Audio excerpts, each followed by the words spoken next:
वंचितची लोकसभा उमेदवारांची दुसरी यादी जाहीर। सोलापुरात राहुल गायकवाड तर साताऱ्यातून मारुती जानकरांना उमेदवारी। धाराशिव आणि नाशिकच्या जागेचा तिढा सुटला। सूत्रांची माहिती, दोन्ही जागा राष्ट्रवादी लढणार। धाराशिवमधून सुरेश बिराजदारांचं नाव आघाडीवर, उद्या घोषणेची शक्यता। रत्नागिरी सिंधुदुर्गची जागा भाजपलाच मिळणार। सूत्रांची माहिती, तळ कोकणात भाजपचं अस्तित्व असावं, भाजप नेत्यांची भूमिका।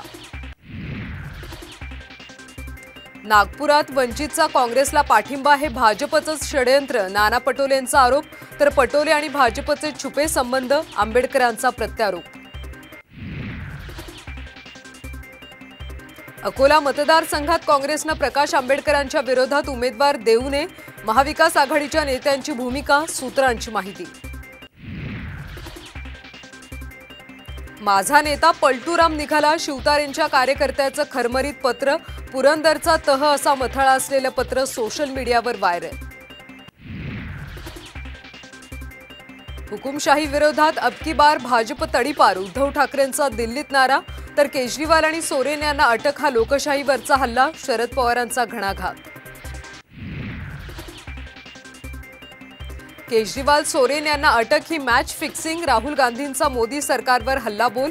तर यंत्रणा खरेदी करून देखील भाजप 180 पार जाणार नाही, राहुल गांधींचा दावा। फडणवीसांनी मणिपूर आणि लडाखमध्ये जावं, संपूर्ण खर्च मी करतो, उद्धव ठाकरेंचं प्रत्युत्तर।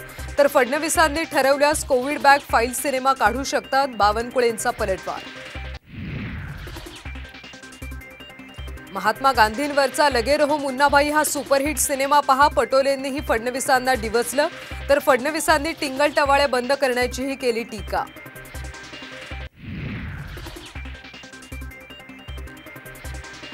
घड्याळ निघून गेल्यामुळे वेळ जुळेना, वधूवरांच्या आयुष्यात सुखाची तुतारी वाजावी।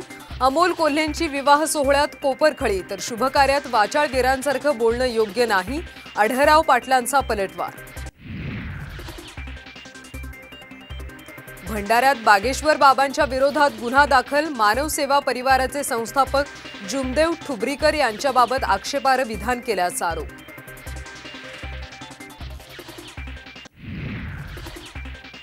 आणि महाराष्ट्र सदन घोटाळा प्रकरणी उद्या सर्वोच्च न्यायालयात सुनावणी। भुजबळांना दिलासा मिळाल्यानंतर अंजली दमाने यांनी दाखल केली होती याचिका।